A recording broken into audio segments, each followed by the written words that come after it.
복된 소식 아름다운 소리 AM 1590kHz 시카고 기독교 방송입니다.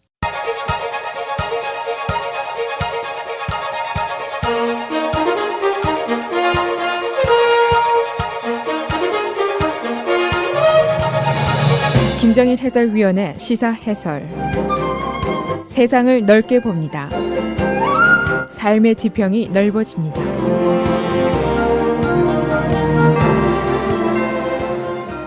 시사 해설입니다. 지난 금요일에 허리케인 허베이가 휴스턴을 상륙했으니까 오늘로 꼭 일주일이 됐습니다. 그야말로 상상을 초월하는 극심한 폭우를 아주 끈질기게 퍼부었던 하베이가 이제는 퇴각을 했습니다. 그러나 환경학자들의 연구조사에 따르면 이번 하베이의 피해는 인류 역사상 1000년에 한 번 정도 있을 정도의 극심한 피해였던 것으로 평가가 됐습니다. 피해액 약 1000억 달러가 넘어섰습니다. 지금도 휴스턴의 물바다 수위가 계속 상승하고 있습니다만 엄청난 피해와 함께 새로운 위험들이 등장을 하고 있습니다. 게다가 또 하나의 허리케인이 대서양상에서 미국 쪽으로 향해서 접근을 하고 있습니다. 이 새로 등장한 그 위험성들, 어제 본 이 지역의 화학공장 폭발을 비롯해서 지하 수로가 넘쳐서 독성과 병균이 있는 오염된 물이 전역에 흐르고 있습니다. 식수와 식품이 떨어졌고 병원이 문을 닫고 있고 구호기관의 구호 작업도 부진합니다. 아직도 곳곳에는 고립된 시민들에 대한 구조 작업이 계속되고 있습니다만 이 폐허가 된 미국 제4대 도시의 면모는 그야말로 말씀이 아닙니다. 이 엄청난 피해 복구와 보상을 위한 자금을 놓고 9월 워싱턴 정가가 또 한 번 예산 싸움을 더 복잡하게 벌이게 될 것으로 예상이 됩니다. 그래서 오늘은 현재 수해 지역의 상황은 어떤 것인지, 앞으로 다가올 일들은 어떤 것인지 알아보겠습니다. 이 하베이의 피해액, 미국 재해 사상 두 번째로 평가가 되고 있습니다. 총 피해액이 1천억 달러를 넘어섰는데 정유소 피해라든가 주택, 상가, 도로, 기관시설 이런 피해들을 모두 합한 것입니다. 2005년도 카트리나 당시의 피해액이 1750억 달러였으니까 카트리나보다는 피해액이 덜하지만 2012년에 있었던 슈퍼스톰 샌디보다는 훨씬 더 피해가 심한 것으로 집계가 됐습니다. 지금 피해 계산도 중요하지만 아직도 상황이 끝이 난 것이 아닙니다. 여러 가지 다른 위험들이 등장을 하고 있는데 휴스턴 지역에 화학 공장들이 많습니다. 이게 물에 잠겨서 열 처리가 안 돼서 폭발하는 사고가 어제부터 시작이 됐습니다. 어제 2개의 공장이 폭발했는데 앞으로도 여러 개가 더 폭발할 것으로 예상이 되고 있습니다. 지금 하수로가 모두 물에 잠겼습니다. 그래서 독성 물질들이 표면 위로 부상을 해서 인체에 매우 해로운 독성 병균들이 오염된 물이 전역에 깔려 있습니다. 인구가 700만 명 지역입니다. 그래서 아직도 침수된 주택에 고립된 시민들이 많이 있습니다. 또 병원, 양로원, 학교, 공공시설 물에 잠긴 것이 많습니다. 또 식수와 식품이 떨어진 지역이 많은데 어떤 곳에서는 식수 물 한 병에 $8 50센트에 거래가 된 것이 있습니다. 당국이 즉각 부당이득 조사에 나섰습니다만 이런 사례가 신고된 게 어제까지 680사건이나 됩니다. 이 집중적으로 폭우를 맞은 해리스 카운티 1800 스퀘어 마일 지역인데 아직도 70%가 1.5피트 정도 되는 깊이의 물에 잠겨 있습니다. 사상자는 39명, 보호소에는 아직 3만 5천 명이 보호를 받고 있고 아직 재산 피해 계산은 끝이 나지 않았습니다만 텍사스 주 내에 9만 3천 개 주택이 피해를 입은 것으로 보이고 있습니다. 이 중에 7천 개 주택은 완전히 무너져 내렸습니다. 이 지역에 지금 화학공장이 수백 개가 있는데 어제 폭발된 것은 크로스비 텍사스라는 지역에 있는 화학공장입니다.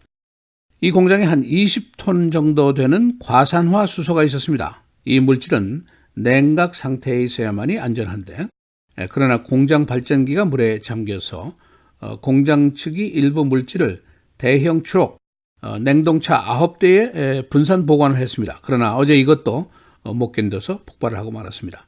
다른 여러 개의 화학 공장들도 폭발할 위험성을 내포하고 있습니다. 그러니까 허리케인 카트리나나 일본의 쓰나미 후쿠시마 사건 때 교훈을 받았지만은 실제로 조치를 하는 데는 부족했습니다. 이번 피해가 얼마나 심각한가? University of Wisconsin의 Space Science Engineering Center라는 것이 있는데 이 기관에서 조사를 했습니다. 그런데 이번 그 피해의 규모라든가 심도 면에서 이것이 1000년에 한 번 정도 있을 피해라는 조사 결과가 나왔습니다. 이런 조사를 기록한 것은 100년이 채 안 됐습니다만은 그러나 피해 상황이 1000년 만에 피해다 하는 결론을 내렸습니다. 최고 강우량이 50인치였습니다만은 20인치 이상 온 지역이 장장 29,000 스퀘어 마일이나 됩니다. 미국의 작은 주 10개를 합한 면적입니다. 그리고 30인치 이상의 강우량을 기록한 지역이 11,000 스퀘어 마일이나 됩니다. 메릴랜드 주의 사이즈입니다. 이 대학의 연구조사 결론은 기후변화가 진행되고 있기 때문에 이와 같은 대규모 천재지변이 앞으로 더 자주 발생할 것으로 예상을 하고 있습니다. 그래서 도시의 기간시설이라든가 건축 디자인이라든가 농업 운영이라든가 이런 안전을 위해서 좀 더 새로운 개념으로 우리가 시작을 해야 된다. 그런 결론을 내리고 있습니다. 이 연구는 허리케인 하베이가 자연재해의 새로운 형태를 제시한 것이고 앞으로 대비를 위한 선구자 역할을 할 수도 있다. 그런 평가를 내렸습니다. 이 허리케인 하베이가 워싱턴 정치권에도 복잡한 문제를 제기할 수 있습니다. 우선 재해 복구 기금을 의회가 처리해야 되는데 이 원래 9월의 정가는 원래 복잡합니다. 첫째, 연방 예산 통과를 해야 되는데 매년 이때가 민주당 공화당의 전쟁 시간입니다. 그리고 두 번째는 정부의 부채 상한선 인상 시기입니다. 우리가 적자 예산 속에 있으니까 이거를 이제 올려야 되는데 그리고 이번에는 이제 여기에다가 이 복잡한 상황에 트럼프 대통령이 이 일반 예산안에 멕시코 벽 쌓기 기금을 삽입했습니다. 만일 이거를 빼면은 나는 예산을 거부하겠다. 정부 폐쇄하자. 이렇게 강경한 발언을 했습니다. 정부를 폐쇄하면은 처리를 맡는 것은 의회입니다.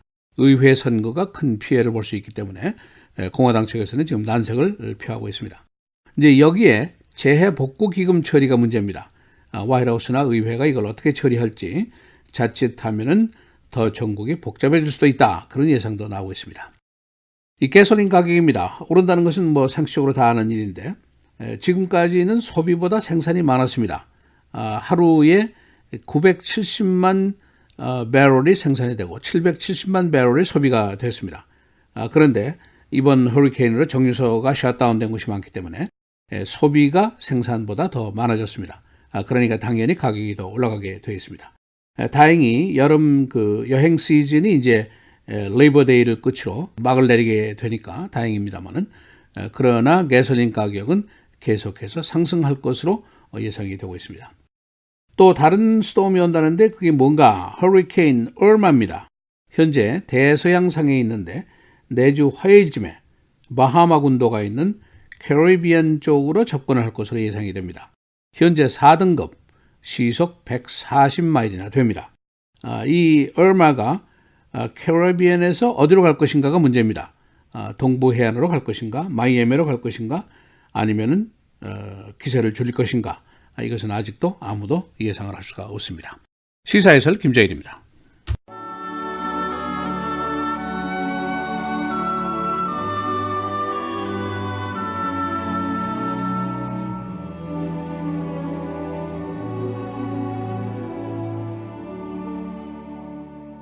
누참과 어리석은 말이나 희롱의 말이 마땅치 아니하니 오히려 감사하는 말을 하라.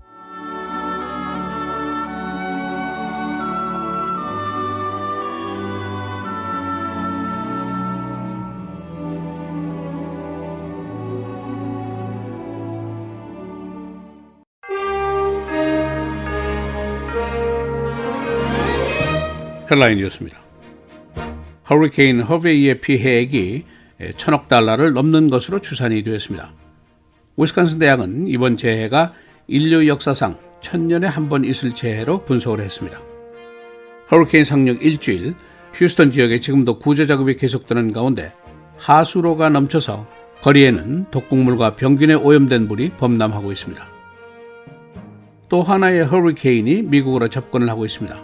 허리케인 얼마, 현재 대서양상에 있는데 내주 초에 마하마 군도로 상륙할 예정입니다. 시속은 140마일, 4등급입니다. 미국 동부 해안으로 접근할 가능성이 있습니다. 미국이 어제 B-1B 2대와 F-35 스텔스기 4대를 한반도 상공에 보내서 북한에 대한 경고 시위를 했습니다. B-1B는 괌에서, F-35는 일본 일군이 기지에서 발진했습니다. 이는 북한의 최근 일본 상공을 통과하는 미사일 발사에 대한 경고입니다. 북한은 오는 9월 9일 또 다른 도발을 할 것으로 예상이 되고 있습니다. 국무부는 미국 시민의 북한 여행을 오늘부터 일체 금지시켰습니다. 지금까지 국무부가 북한 여행에 대한 경고는 했지만은 여행을 완전히 금지시킨 것은 이번이 처음입니다. 그동안 많은 미국 시민 또 한국계 시민들이 북한을 방문 중에 체포되거나 억류됐었습니다. 미국이 러시아에 미국 내 영사관 3개소를 폐쇄하도록 명령했습니다. 폐쇄되는 러시아 외교 시설은 샌프란시스코, 뉴욕, 그리고 워싱턴에 있는 사무소입니다. 러시아는 최근에 자신에 대한 경제 봉쇄에 대한 보복으로 러시아 내 미국 대사관의 인원을 크게 감축시켰었습니다. 브루스 라너 주지사가 교육 예산 개정안에 어제 서명했습니다. 빈부 지역에 대한 교육 예산 배정을 놓고 주지사와 민주의회가 대결을 했었습니다. 브루스 라너는 2년 동안 끌어온 주 예산 처리 실패로 궁지에 몰려섰습니다. 항공사들이 오늘부터 휴스턴 노선 취항을 재개합니다. 유나이티드 에어라인은 오늘 허리케인 이후 처음으로 시카고에서 휴스턴 노선을 취항하도록 했습니다. 휴스턴 공항은 지난 수요일부터 재개됐습니다. 평균 시카고와 휴스턴 간의 취항 건수는 월 480회, 평균 수준 회복에는 몇 주가 더 소요될 것으로 예상이 됩니다. 시카고 일리노이 지역의 가솔린 가격이 계속 상승세입니다. 어제 일리노이 주의 평균 가격이 $2 50센트, 목요일보다 5센트가 올랐습니다. 시카고의 평균 가격은 $2 62센트, 역시 전날보다 5센트가 더 올랐습니다. 오늘 상승분은 레이버데이 때문이지만 수해에 따른 영향의 상승률은 내주부터 본격화될 것으로 예상이 됩니다.